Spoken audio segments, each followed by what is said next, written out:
Welcome to the RTS podcast. My name is Jim Ellie, and I am the producer of the RTS podcast. And today's episode is a conversation with Mike Tuchscherer and Isabella von Weissenberg. Obviously, Mike T is the owner and founder of Reactive Training Systems, and Isabella von Weissenberg is an excellent coach and athlete. And we talk with her as she prepares for the Arnold Classic. This episode is all about how Isabella has been approaching training from an athlete perspective and how she uses her experience and knowledge within the sport to become a better coach and to help her athletes become stronger athletes. It's rare that you get an opportunity to listen to a conversation with two coaches and athletes who take everything from both sides very seriously, but have unique approaches to it and can really vibe off one another. And I really enjoyed listening to it and editing it, and I hope you do as well. Before we dig into this podcast, we just wanted to let you know that we understand that the COVID-19 situation can be really difficult. And if you're listening to this, you might not have access to a gym, you might not have access to what you're usually used to, and you're looking for an opportunity or a way to maintain your strength, your muscle mass, while you are socially distancing yourself from people who might be at risk, and overall just spending time alone away from public spaces. That's not easy for a lot of people, and we want to make sure we can help you in whatever way that we can. One of the ways we've done this already is that Mike Tuchscherer has written an article on the reactivetrainingsystems.com website. So if you go over there, you can read on how to implement a bodyweight style workout that allows you to maintain as much muscle mass as possible and give you something to do while you're training at home if you don't have any equipment available to you. We're working on more articles and more ways of training depending on what equipment that you have available to you during this time, but you can go ahead and check that out. Alternatively, John Garofano has written an article about building a home gym if that is an option that you're looking into. He has a lot of experience with building home gyms. He has one for himself, and he's another coach at Reactive Training Systems. So check that article out as well on the RTS website. You can also message John Garofano at John G underscore RTS. And you can follow Mike Tuchscherer as well. But more importantly, if you have anything you want to talk about during this time, send us a message at Reactive Training Systems on Instagram, or you can send either any one of the coaches a message asking for, any kind of help, or just if you want to chat about how we're handling this situation. Not all of us have access to a gym. If you want to message me, Jim underscore RTS, and we'd love to help you and talk with you and make this experience as enjoyable as possible. Without further ado, I really hope you enjoy this podcast with Isabella and Mike Tuchscherer, and let's get right into it. The last time you and I talked in this kind of format, podcasting type of format, I had to go look it up because it's been quite a while, and it was May 2018, and I thought, gosh, my daughter was just born at that time. I don't know what I was doing other than, not sleeping, but somehow we managed to record that. You were training for Worlds, which would have been in June 2018. And you and I spoke a lot about the mental side of powerlifting. Dealing with pressures and just kind of how to, I guess that sums it up, is to say the mental side of powerlifting. And I really enjoyed that conversation, by the way, and that's one of the podcasts that people refer back to quite a lot, That's cool. Yeah, I get comments on it pretty frequently, which it's neat that there are a handful of podcasts that seem to be like that, that even though it posted a couple years ago, like people will still go back and listen. That's pretty cool. it's highly relatable, I think, to so many. So that must contribute a bit. Yeah, I think so. And powerlifting is interesting in that way that we put a lot of importance on it, and it matters. It seems like it. Maybe it's because it's like a self-competitive type of sport where it's easy to compare yourself to yourself. But it seems like there are. Seems like feeling pressure of competition is a common experience at lots of levels. You know that you don't have to be competitive at a world level to feel competitive pressure, which I don't know if you feel the same type of way about like the local basketball league or the local bowling league, you know? Yeah. Yeah, that's I always wonder what it was like to compete in other sports, just in that regard. It would be so interesting to get like a little peep into that world of Yeah. how those athletes experience that. What's the difference between being like in the NBA and skiing and all these different types of competing and different levels of competing. I imagine it's the same basic human responses though. Yeah. I do wonder if it's different at a lower level though. Like if you're competing at a high level is competing, but you know, if you're playing in your local league for some team sport, I don't know if it's the same as it is in powerlifting. Maybe it is. Maybe it's just as wrapped up in identity and all the rest as powerlifting is. But it does seem like with powerlifting, it's this thing that you decided to do, a skill that you've decided to cultivate, and it seems the what am I trying to say? I think the common approach to it is that it's something that we get better at when we are disciplined. You know, when we try hard and are focused and things like that, then we get better at it. So I think it's common for people to feel like their performance on the platform is a reflection of character in some way. You know, and I mean maybe that's part of it. But I think that it might be easy for people to feel more pressure with a sport like powerlifting, you know, and that could apply to other things as well, track and field or weightlifting or anything. Anything that's like a conditioning based sport, I suppose. Yeah, absolutely. And I mean, I suppose you can say powerlifting has a greater portion of the choke effect because we have such few attempts to prove what that year of training was worth. Yeah. That's a few seconds you got. Sure. And you trained a lot for those very few seconds. Like I can understand why you would build up pressure around that for sure. Yeah. So I suppose the reason I'm straining so hard to draw a connection there is just to say that the conversation on how to deal with those pressures and how to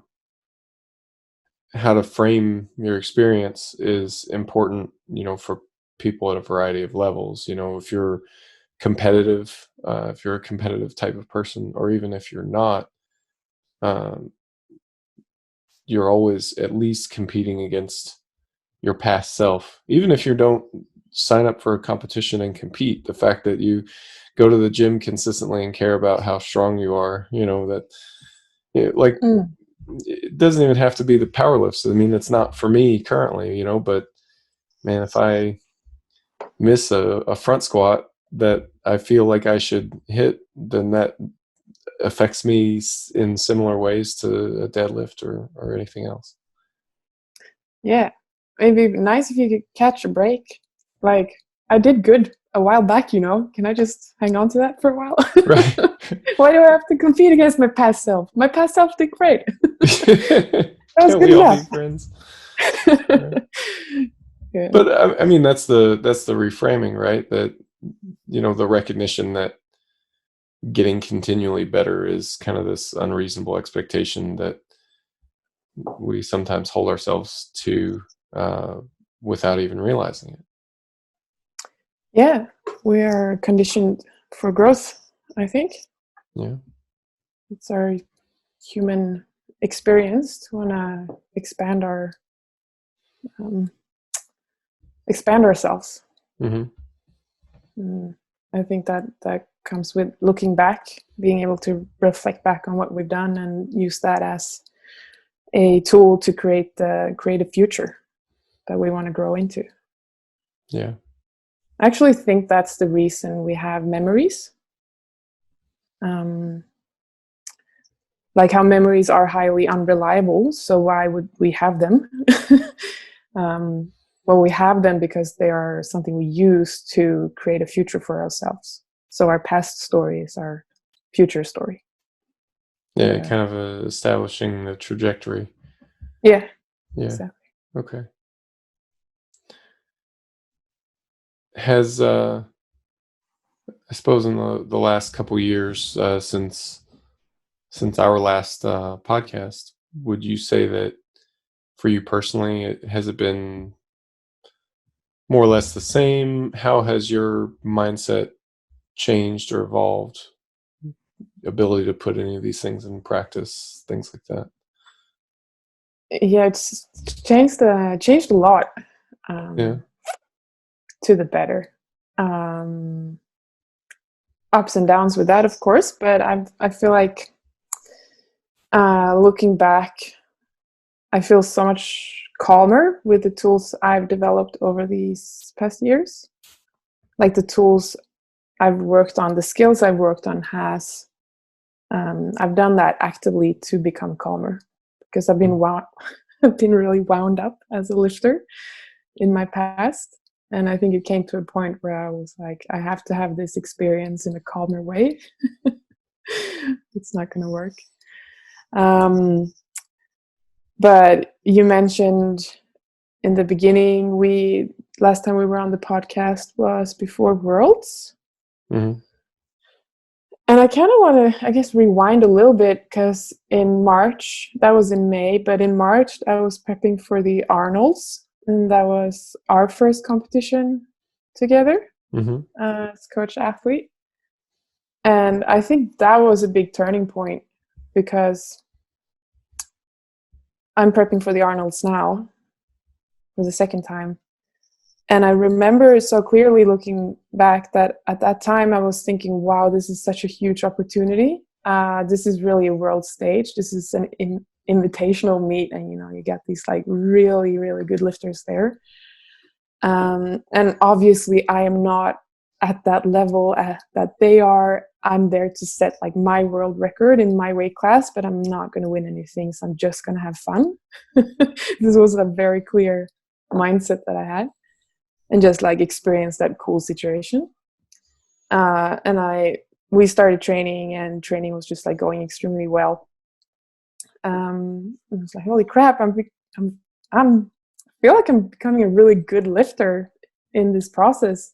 I was just aiming to have fun, but all of a sudden I'm getting good as well. How is that possible?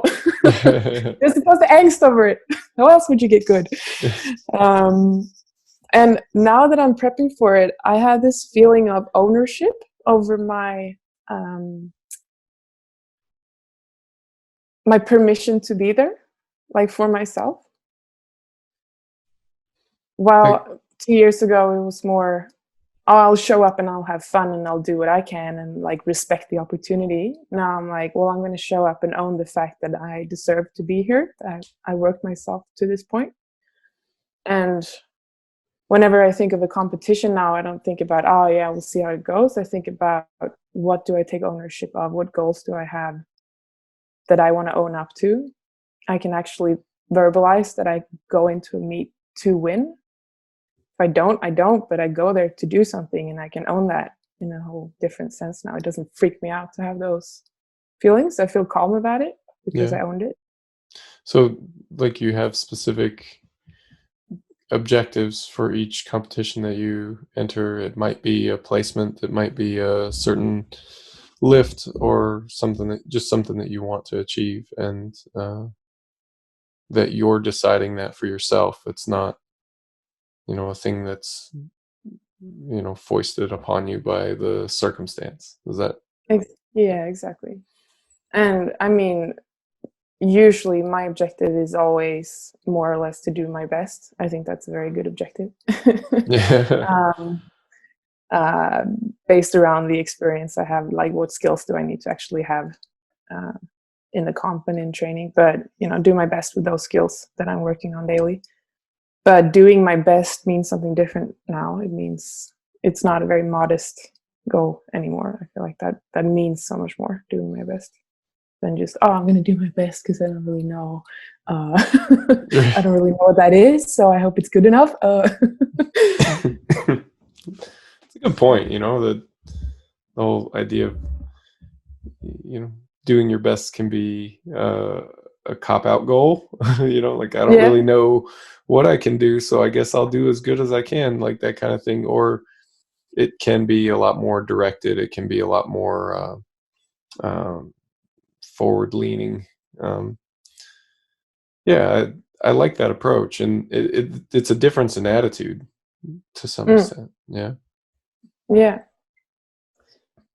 absolutely. It's taken some time to internalize.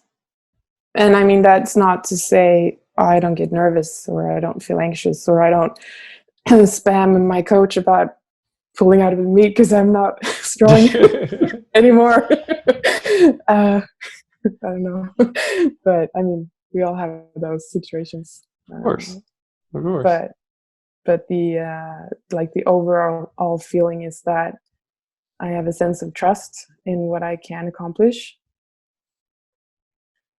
which is, I think, just something that's been built up very gradually and very actively over the years. How have you gone about building that? Yeah, that's a good question. I think 2018 was a very big year for me.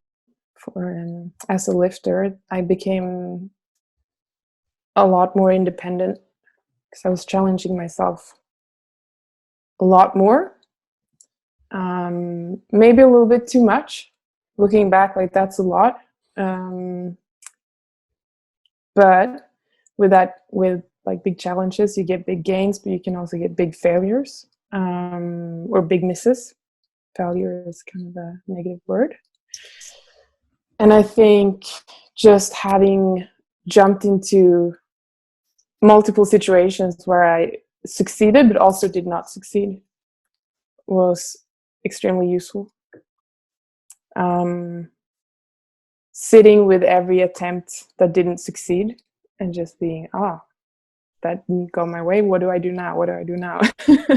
What can I learn from that? What can I learn from that? So the more I challenged myself, the more I felt more comfortable to do another challenge, and more safe in the feeling that I can handle some things that didn't succeed as I thought it would.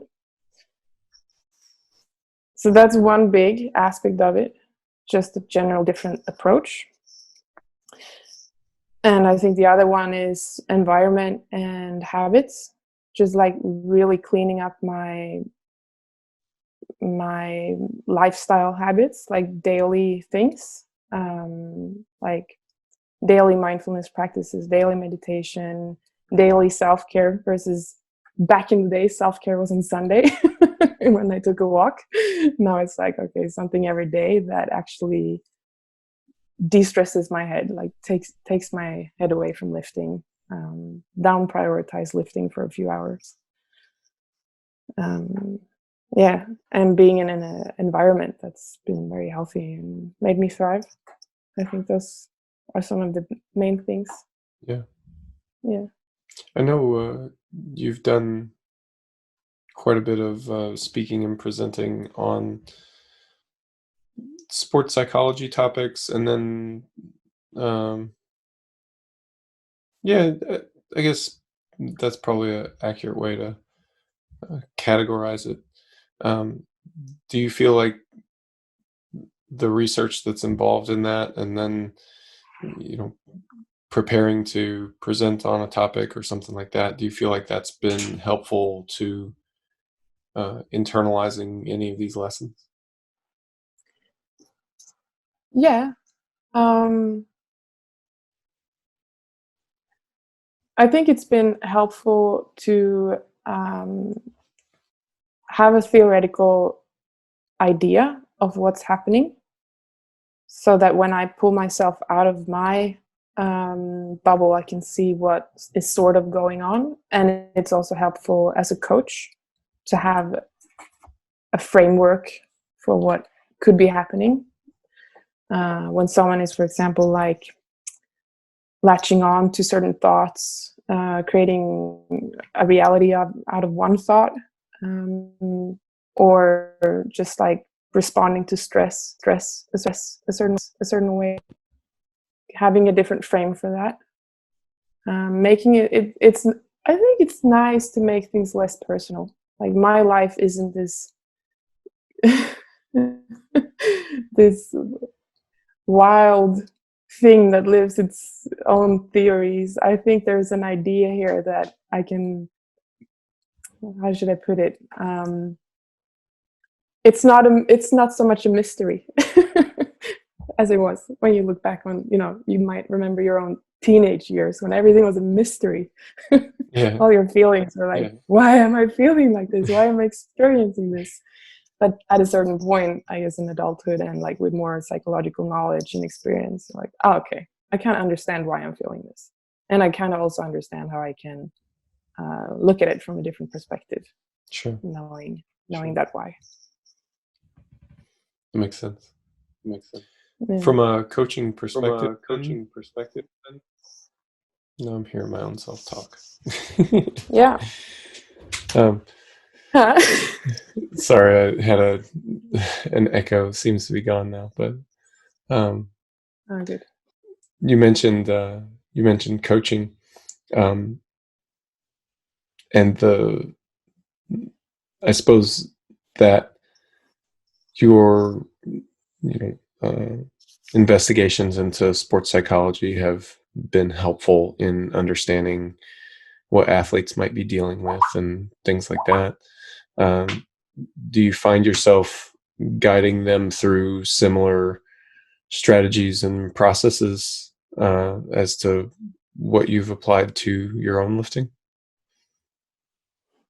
I think to the best of my ability, but I mean, yeah, it's tough because it's sometimes you're not equipped, right?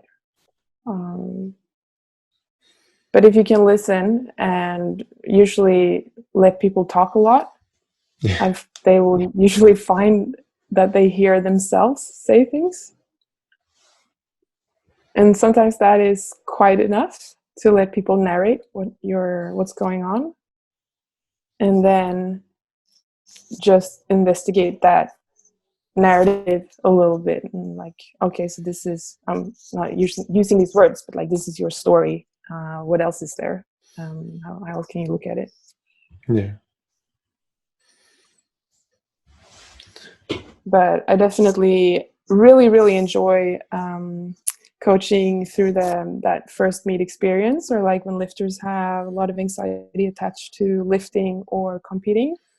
I think those conversations are so interesting. Like, just going into that, how does it feel to sit in these feelings that you have and not try and find a strategic approach to get out of feeling anxious? Like, usually a person will come to me and ask for help, how to stop feeling nervous or how to stop feeling pressure or how to stop feeling something.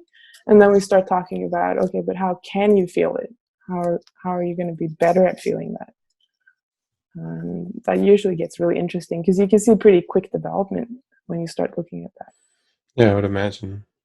That's a fun experience to guide someone through, I think, because it's one of these challenges. It's uncomfortable in the beginning, but you do come through it and have a tremendous feeling of growth afterward.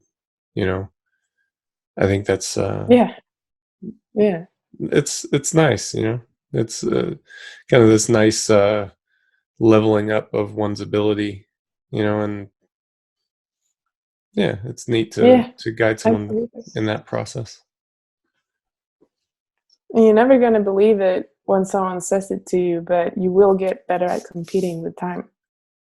Right. You will, like, but you say that to someone who's going to do their first comp for the first time, and they're like, nope, this is it. Well, I think that's one of the, that's one of the things that I've, like, it's this recurring lesson that has popped up over and over for years for me is the way that things are now is not the way things will be. And I think there's a tendency to feel like,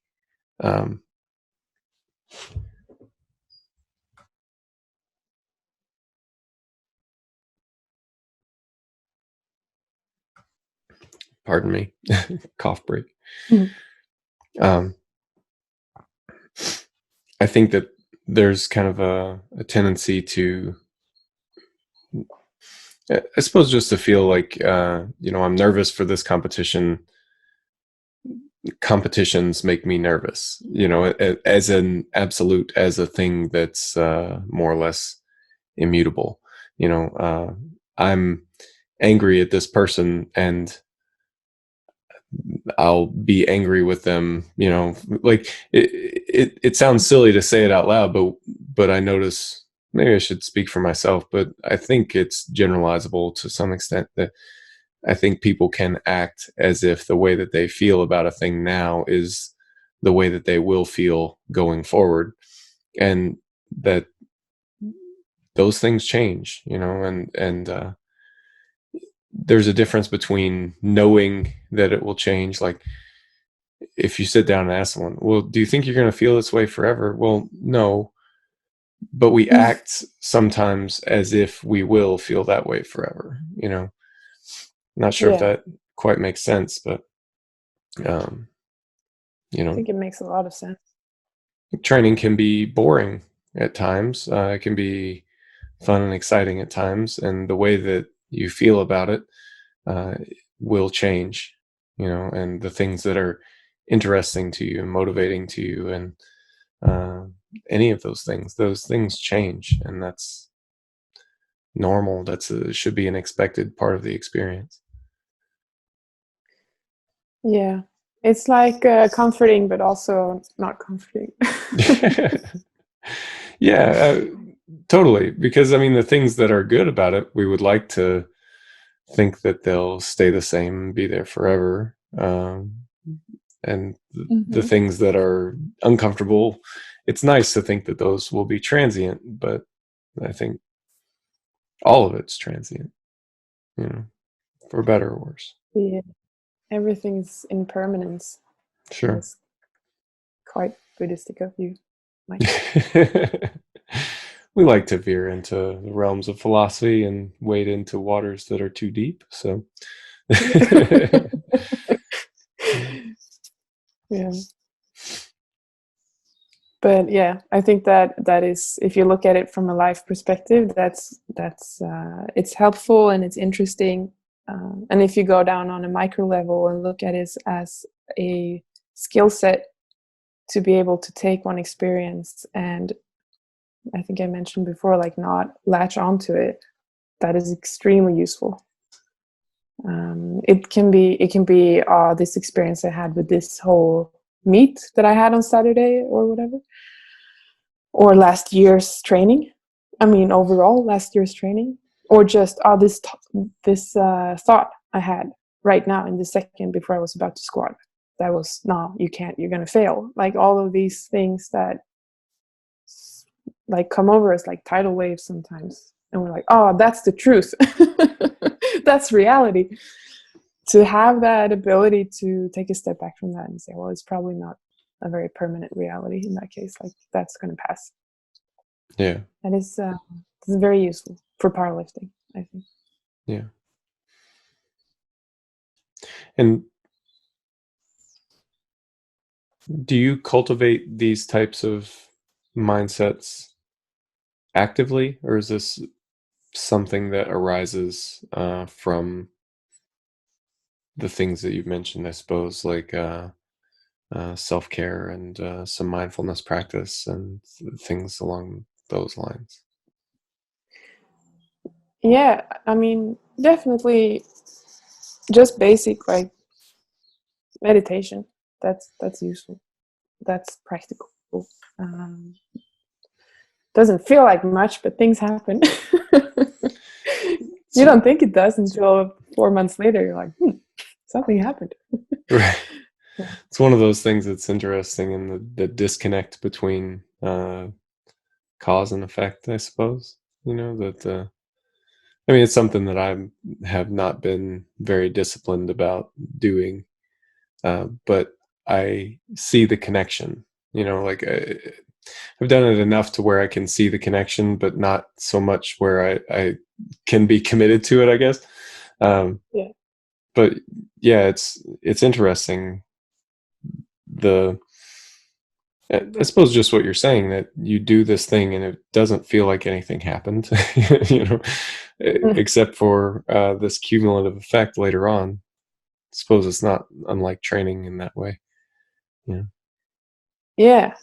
And I mean, like, I'm a highly selfish person. I'm motivated only by stuff like cheesecake and money. So when I read study upon study upon study about all the positive effects it actually does to your brain, like increasing gray matter and increasing creativity and focus and all that, it's like, okay, well, that's good enough. I'll take it.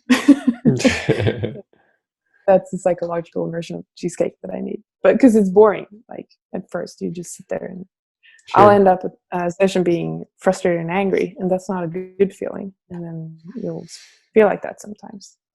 So it's not like instant pleasure in any way, but it's definitely something I've noticed has very much changed my ability to handle like very pragmatic situations.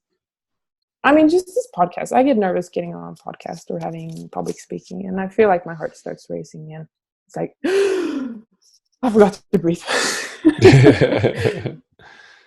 But at least a few times I've been able to just take a few deep breaths, and that's very rare for me. I think for a lot of people, just breathing calmly is difficult in daily life.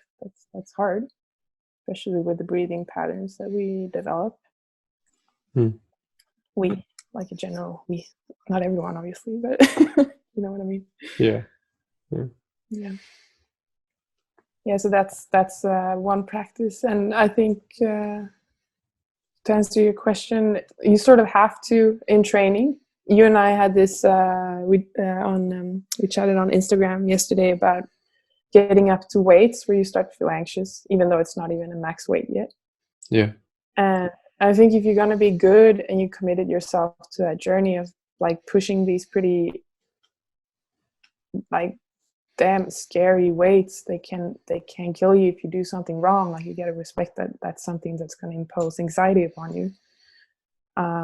You have to do that in training every session. You can't ignore that part of training, that if I think I'm going to fail every time I do lifts, me and bench for example, I'm literally thinking, nah, on the way down. I have to acknowledge that as something that's not going to hold up. Like, I'm not going to be able to be where I want to be if I don't clean out that weed. I think of it as like this thought pattern, this habitual thought pattern. Sure. That makes sense. Yeah. I think that's a really good example that highlights the connection between body and mind as well, that we like to think of them as separate things. Well, I was strong enough to do it, but I was anxious about it or something like that. But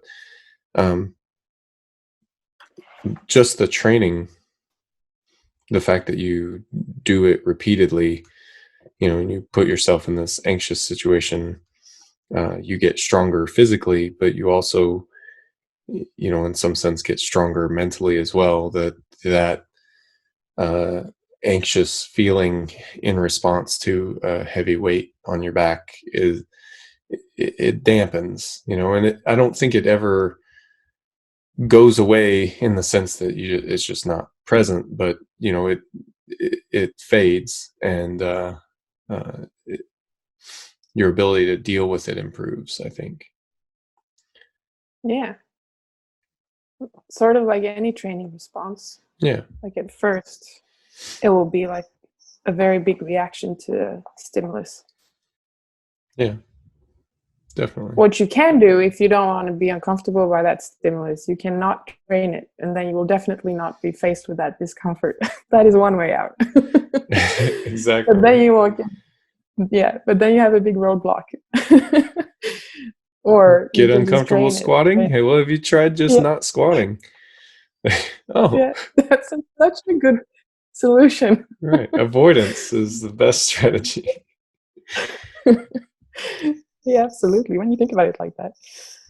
But it's like, okay, this is a response. This isn't me. This isn't my personality or my identity or my truth or my reality. It's just a response, and I can train a response. I can make it different.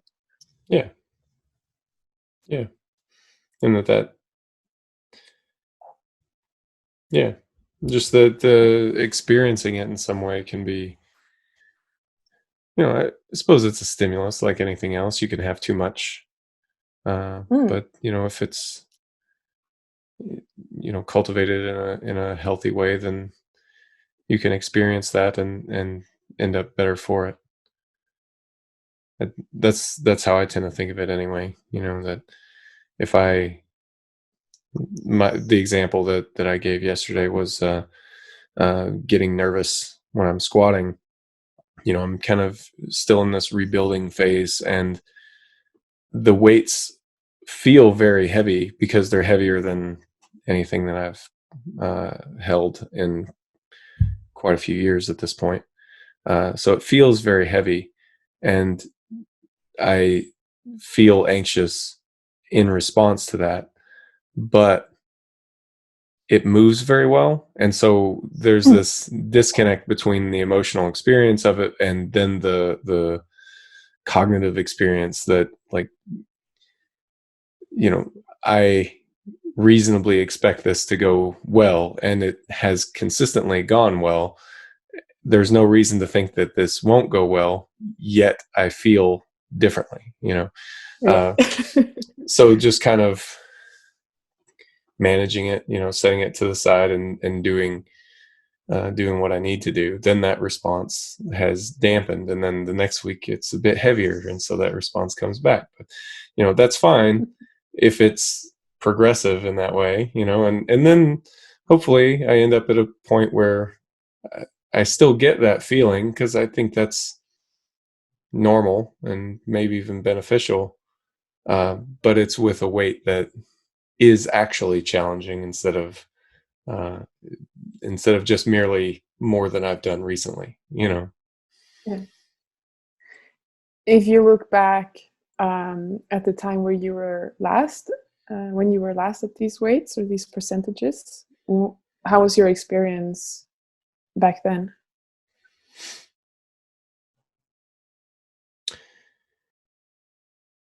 I certainly don't remember feeling nervous, and I don't remember the weights feeling as heavy as they feel.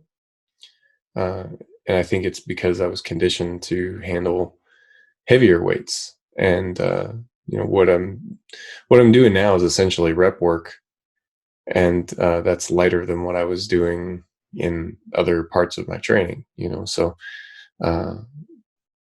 to kind of go reduce the weight down to rep weights it didn't feel like a big deal, but now I'm going up from any sort of recent experience, and so it feels heavier, and it is heavier, but it's still submaximal by all measures. Even my own subjective measure after the first rep, then I think, oh, I can do this. Like for fuller context, I've been doing sets of 7 up to this point. So that first rep, I walk it out and it feels very heavy. And, I know in my head that I will be able to do it. There's no reason that I won't be able to do it. So I know that I'm feeling nervous for no reason. But, then I do that first rep and it moves well. And then, then I go, I'm fine, So that's kind of how that's been recently. And each week it's a little bit heavier. And I notice it takes that heavier weight to provoke the same response. So I do seem to be adapting in some useful way.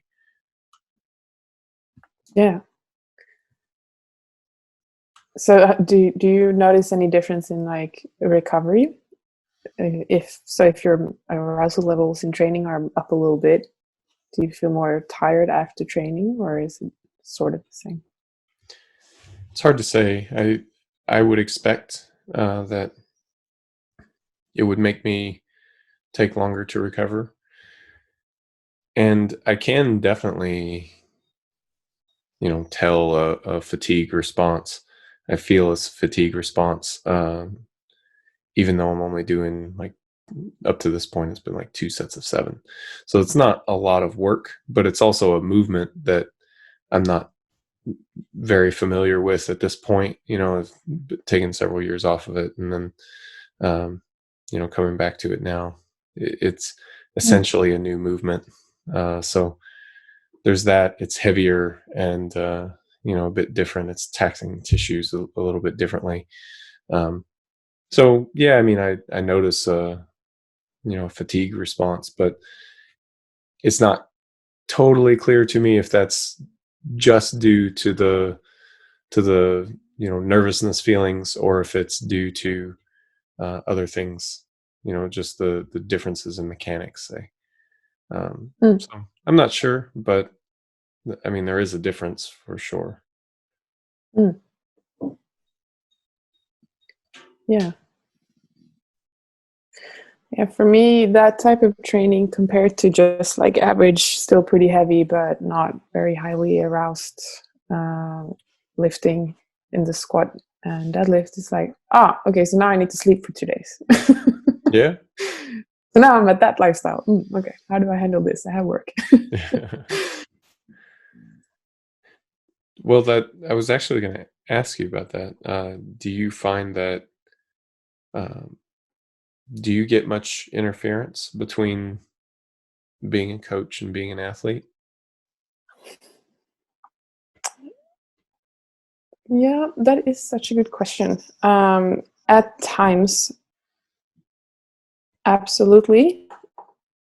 Mainly when I'm not, like last year there were a few struggles. There was moving to a different continent, and there were some injuries, and there was this and that and this and that, like 3 trips from Australia to Europe in 6 months, and just generally feeling a little bit like I'm not on top of my powerlifting at this moment, even though it went well, but sort of just like hanging in there.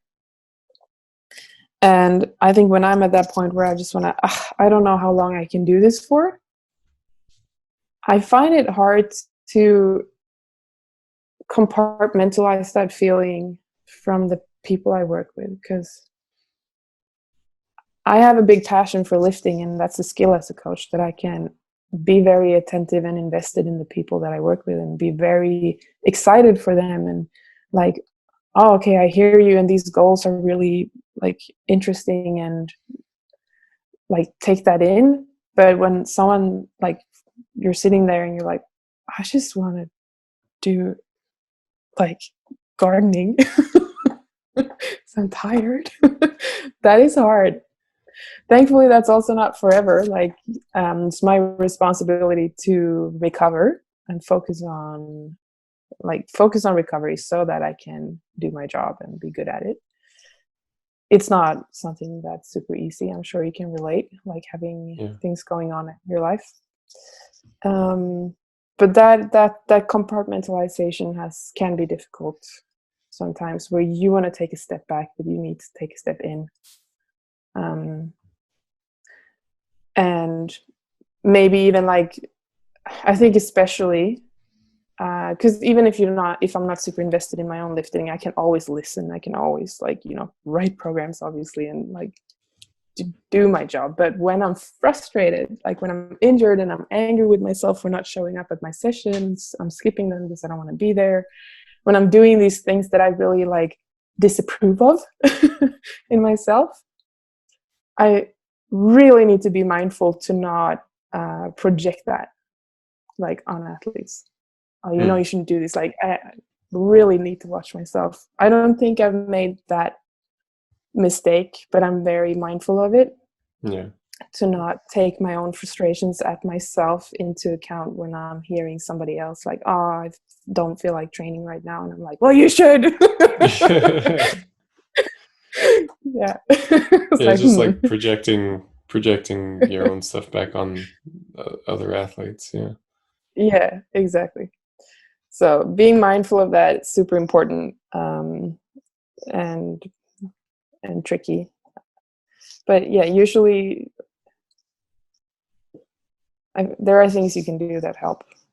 Like, you can set up routines, schedules, systems, habits. You can get feedback, like you and everyone at RTS, just hearing other coaches. I have my partner as a coach. Like, we have these conversations all the time. I know I'm not the only one who like has to wear different hats a lot, and it's just good to get feedback on it when it happens.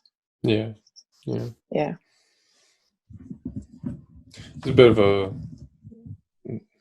line to be walked there, I suppose.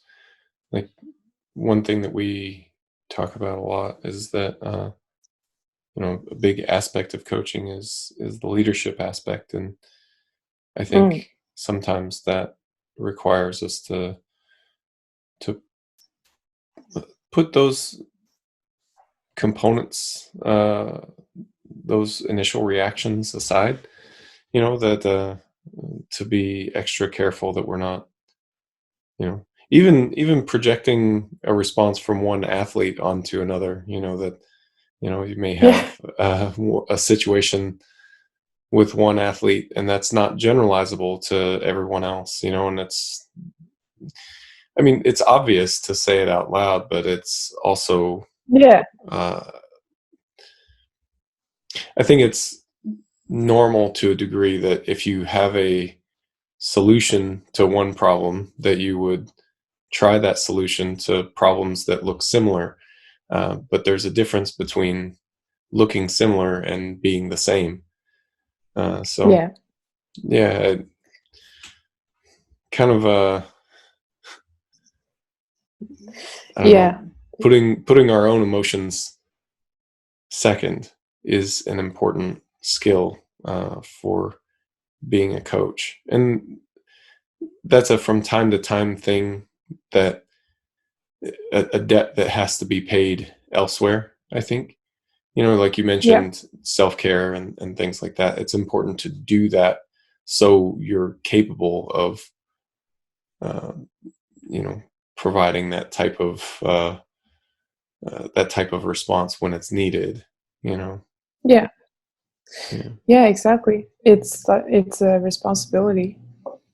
A lot of people are relying on you. It's your responsibility to take care of yourself, make sure that you're in a good spot to meet that. But I think that, I mean, that gets difficult when you, I think that gets difficult when you are involving yourself in that narrative that I was talking about earlier. Like, just get back to that. Let that athlete narrative be the focus, and don't make that your narrative. Yeah. It's not your job to rewrite that. That's they are doing that as they are living this experience. You don't have to write anything for them. And just accepting how enough that is, I think that's a good reminder as well. Yeah. Like, usually you don't really need to give that much advice. It's more about, how is that for you? that you can come a long way with that, I think. Yeah. And then I fully agree, by the way. I think that's an underappreciated aspect of coaching. And the advice that is given tends to be more technical, tactical in nature, like, we should, try this exercise, or change the plan to compete at this other competition, or something like that. That seems to be, for me at least, where my advice tends to go. Especially if we're talking about psychological things, then it seems to me that a lot of those answers are internal to the athlete anyway. Yeah, sometimes you can be really needed, I think. Like, you might not want to cut 10 kilos for your first meet. Like, it's just a suggestion. We can do that next week. Right. Or maybe you don't want to overshoot every session, because it gets hard. Yeah. Well, I suppose I would still frame those things as like tactical things, I've got a lifter who's training to compete in his first equipped competition this weekend. And training has gone well up until like this last week, and now some things it's not even that things have gone badly. There were a couple near mishaps, I guess. Like, nothing bad actually happened, but things were close to being off track in this last week, which a near mishap is still nothing, but it was enough to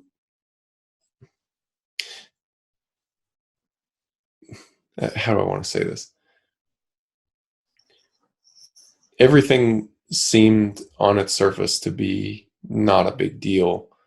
However, I just kind of got the impression that it was messing with his confidence a little bit.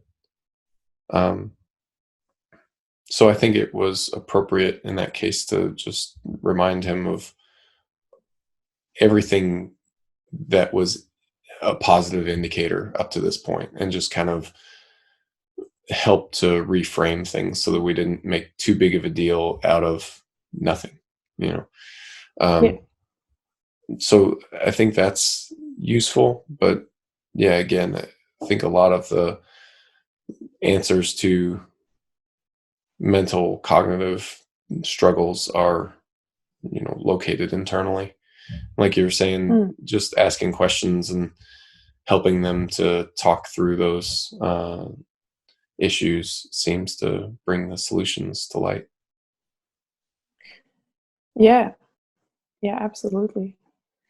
And like, taking that perspective with me has helped me personally as a coach a lot, because I've been struggling in the past with like lifters, like non-successful lifter relationships, where I just wasn't a good fit, or like they had something to work on that wasn't being met with online powerlifting coaching.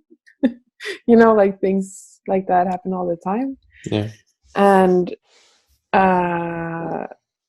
just taking on that, okay, well, I can't be I absolutely can't be everything for everyone, and I absolutely am not anyone's therapist, and I'm not gonna be able to fix anything for them. It's their job to work on that, but I can listen to what they're going through and help them with my experience that I have, you know. So it just sort of takes the pressure off you as a coach a little bit, I think. Sure. So easy to fall into that idea that, oh shit, like they're struggling so much with this, and it would really be so much better for them if they didn't. What can I do? Like, oh yeah, you really can't do anything. It's Right. not your job, you know. Yeah, that's really true. You know, some things are within your sphere of influence, and then some things that just aren't. Yeah. But I like what you said that about advice, sometimes that reminder of how things have gone well and stuff. Like that is a good reminder, but it's also showing your athlete how much you've paid attention and how much you are on his team. Like it's just being an ally in that situation a little bit can be helpful, I think. Sure. You know, and I find for myself, things can, especially things that are closer from a time standpoint. I think there's a cognitive bias around this as well, although I don't remember the name for it, where we tend to overvalue the things that are close time-wise, and then discount things that are a little bit further away. So you have a bad session, you know, a couple sessions out, a week or 2 weeks out, and that seems like a much bigger deal than it actually needs to be. Or maybe the second to last training block didn't go as well as we would have liked, and you know that last block can really turn things around. You know, it seems like a big deal, and it's not to say that it's nothing, but it's, I think when it's viewed in context, it can be kind of moved to its appropriate level. Yeah. I was actually talking to my client earlier on the phone just before we got on this call, and she's like, your training's going well. It's so good to see. Like, you can tell you're happy when you're lifting and stuff, and like we talk a lot, so she knows everything that's been going on and stuff. And it's like, yeah, I think I might have trained more than I think I did. I had this idea in my head that I did one session last year. Right. Yeah. But I probably did a few. I don't know. I think, do you know, Mike, did I train anything last year? Because I'm pretty strong right now. Where did that come from?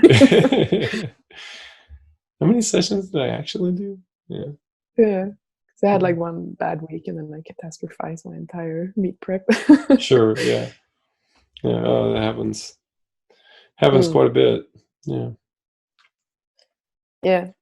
I think I tried to go back to what I told you as well about maybe not being the best prepared that you can be if you're in a meet block. Like, okay, well, if I do this now and I'm not super prepared, I will know for sure afterwards what I can accomplish when I'm not prepared. Like, that's a very good thing to know about yourself. Yeah. I've had so many successful blocks leading into comps. What can I do when it's not successful, and how useful isn't that going to be for me later on when I might just get the stomach flu 3 weeks out, or you know, anything can happen. Sure. Oh, well, I did this in the past, so that counts for something. You know, like building that trust in yourself by experience. Yeah, that makes sense. Yeah. You mentioned a few minutes ago that during this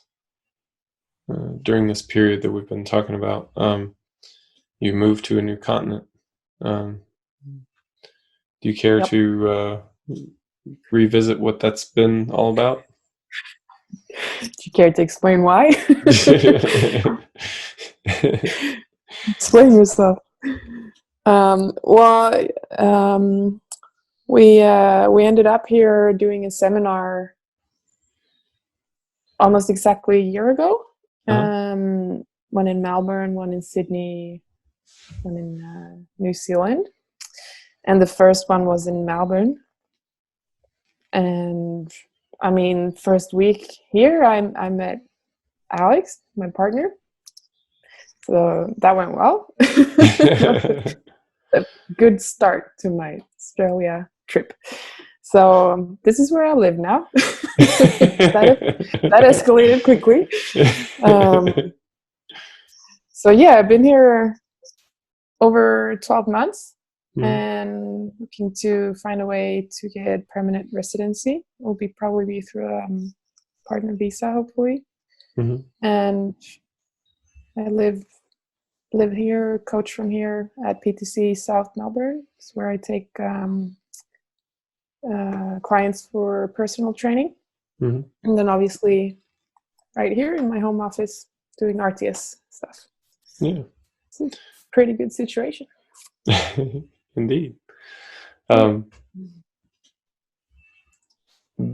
Have you noticed, well, let me frame it like this.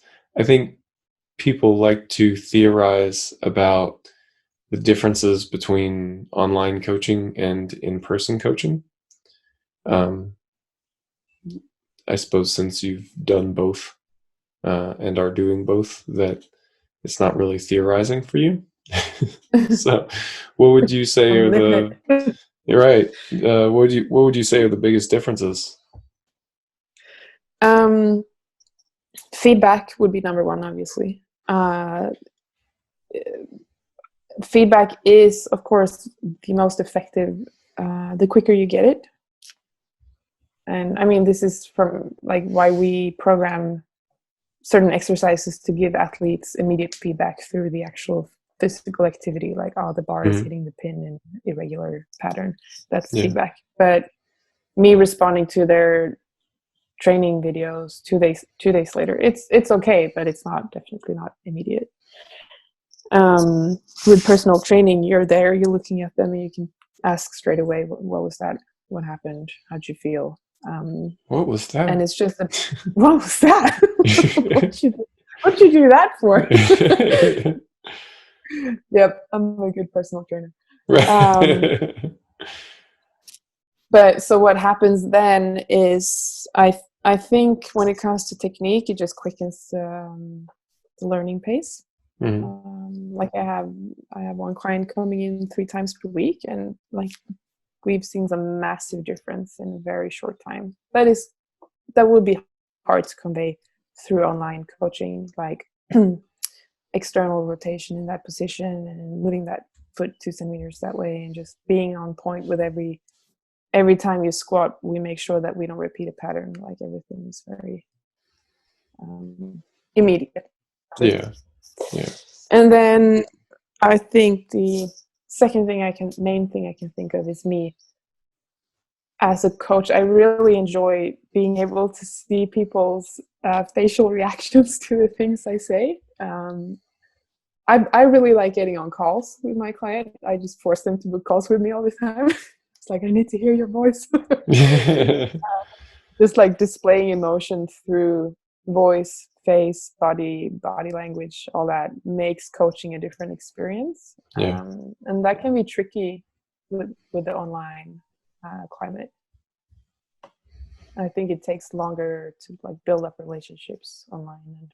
Yeah, that makes sense. Sometimes you can sometimes I think you can misinterpret situations a little bit more through like the text communication. Yeah.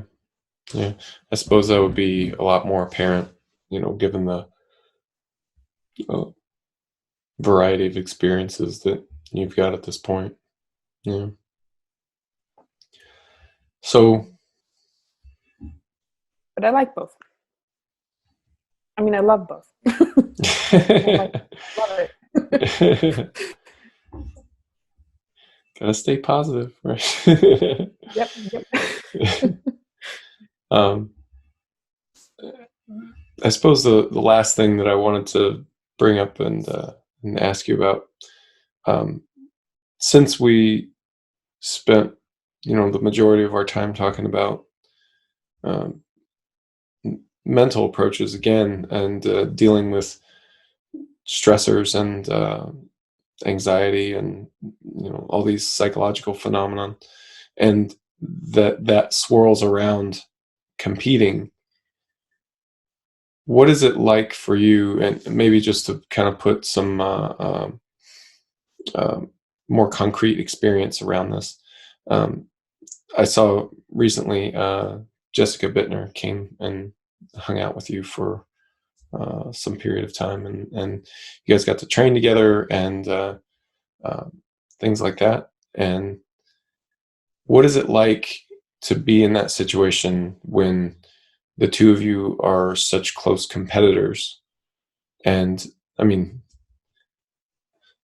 this is maybe a bit of a strange way to frame the question, because you may be inclined to say, oh, well, I love everyone and everyone's nice and great, but I don't know. I'm curious to hear your thoughts. Yeah, I mean, I get what I understand what you're getting at. So this has been pretty consistent experience for me ever since I started lifting. It hasn't changed much, which I'm thankful for, because it's a positive experience about my competitors. And it's that I find it incredibly empowering that my competitors are good.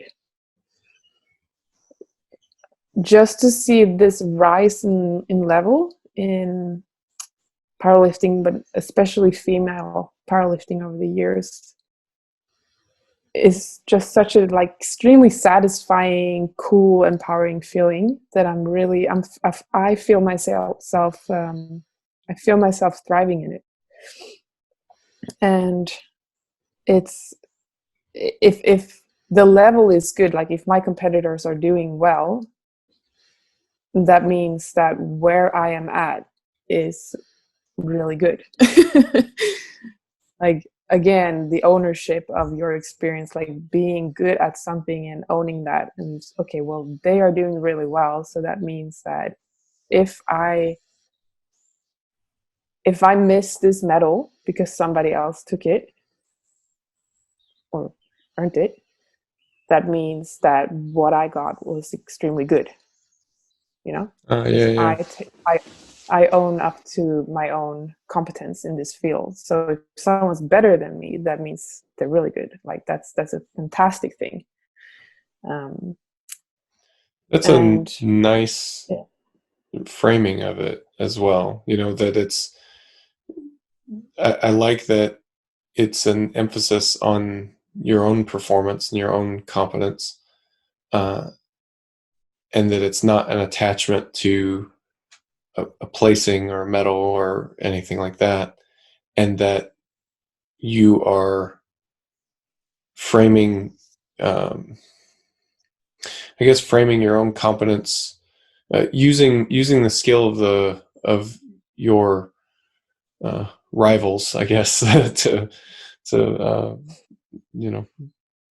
put it that way, using their competence to as a positive frame, rather than it's not so much about focusing on the placement between you and them, but more about using their performance as a commentary on your own performance.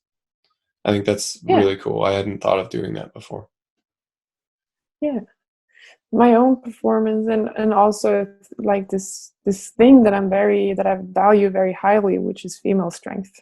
Seeing how this is growing and it's just sweeping over the world, and it's becoming so difficult to get into sixth place. That race between number 1 and number 6 is basically a few kilos apart. Who's going to win? It's incredible. How amazing is it that we get to witness that, and I not only get to witness it, I get to contribute to it. I think that's really, really cool. Yeah, absolutely. And that's I had really that, cool. I was sitting waiting for the last deadlift at Worlds in Helsingborg and watching Ana Rosa, Jessica, Kimberly, just watching these people walk around being like, you can see when an athlete is in the zone, and this was like the epitome of it, just being in the zone, prepping for getting a gold medal, like bringing home a gold at Worlds, all of them having that same thought in their head. Not a chance that anyone was thinking that that's not what they were after, you know. Of course. And so am I. And I just see the body language of this, and I know that these women are so incredibly supportive, and they contribute so much to the sport as well. It's like not a group of freaking assholes. It's like women that I genuinely admire and respect and enjoy like being around as people. So that's just like, man, I'm sitting here and I just love it. I'm so grateful for that. It's really, really cool. I think that's a really cool way to think of it, and that's something that I'm gonna borrow, I think, moving forward for athletes and whatnot. It's just I mean, I suppose that's already a big lesson that, like, I've learned personally the hard way, is that the thing that you have control over is your own performance. You know, the most control over is your own performance, and you have almost no control over how anyone else does. So, you know, it doesn't make a lot of sense, I think, to, you know, get too wrapped up in placements and things like that. Of course you want, like, yeah, of course, to some extent, that's why we compete, is to compete and compare to others. Fine. But there's also this self-comparison that I think is more compelling. And if you have a good meet and lift very well, even if you don't place what you hope to place, the focus should be on yourself and your performance. Yeah. I think it's taking it a step further to look at the skill of your competitors, those closest competitors to you, and take that as a commentary on your own skill, and to appreciate that for what it means to a larger picture as well. Especially for someone like you and me and lots of other people who are really bought into this community. Yeah. You know, that good things for the community are good as well, you know, and that Exactly. how other people lift can be seen as, you know, positive through lots of different mechanisms, I suppose. Yeah, that's cool. I hadn't thought of it quite that way before, but I'll be borrowing that. I should also add in that Jess is a really good training partner, and we also like to eat food and drink beer, so that goes a long way. Of course, yeah.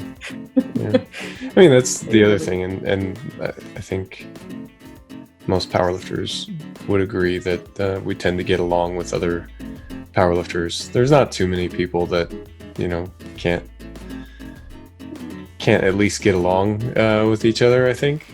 You know, like when we go to competitions like that, it's pretty, it's a good group, you know. It's a good people to be around. It's people that are all obsessed with these three lifts. Yeah. I mean, you train your ass off for a year straight so that you can go to Worlds and like be there for the hanks. That's the whole point of it. Everybody knows that. It's for the banquet. Why else would you train so hard? Right. Yeah, you don't want to be leaving early or anything. No. All right, well, I suppose that will do it for us for today. Yeah. Thanks for joining me. Thanks for sharing your thoughts on this. It's nice to see kind of how things have grown and things have changed for you over the last couple of years. And I'm sure we'll be checking in with you more frequently as time goes forward.